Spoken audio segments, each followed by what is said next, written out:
there. I'm not sure if your mannequin holders are put together yet, but let me show you a quick kind of example of how you can put them together. So you might have this part, and then this part, and then there's probably a bigger part that's more squared off. So what we're going to do is we're going to put this inside this, and it fits in that perfectly.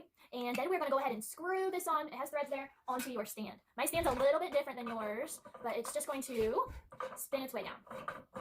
As you're moving that, you can see that the tighter you spin it, the more firm this part comes. This is where the mannequin goes on the stand.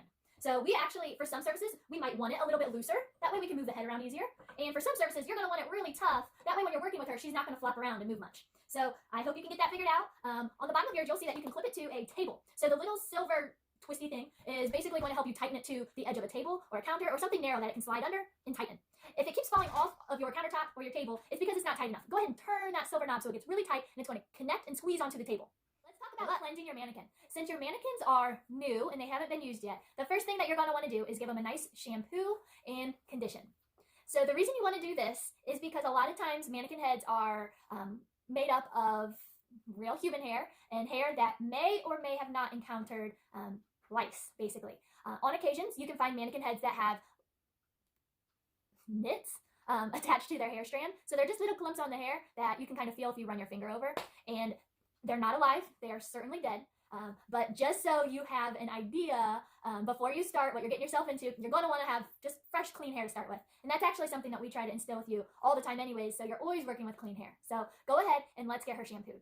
You're going to, obviously you don't have a shampoo bowl at home, so you're going to have to hold her or have somebody hold her over a water stream. You can use your tub, you can use your sink, whatever works best for you. And you're going to need a little bit of shampoo and conditioner. With professional shampoo and conditioner, a little bit goes a long ways, especially on a mannequin. So just start with a little bit and start applying near the top. If you need more, grab another pump and start applying other spots of the body, other spots of the head. So as you are rubbing that shampoo into her head, I have some no-nos. Do not go like this in circles on her head. What that'll do is that'll cause matting, especially since it's wet. So what you want to do is just use your fingertips like a normal shampoo. Practice those shampoo procedures that you learned in a previous chapter using your fingertips. I've seen far too many mannequins end up with big mats in them and then a lot of work for you to have to comb it out because you're going in big circular flat rotations on the head. Everything you do, try to go downwards so you're almost combing through the hair with your fingers as you're cleansing. So you'll go ahead, take care of the shampoo part, and then you'll probably want a little bit of conditioner in there just to help you out. Same thing, just try to run your hands through it with the conditioner, no circular motions. After you get her all taken care of there, go ahead and dry her out a little bit with a towel, and we'll be ready to get started.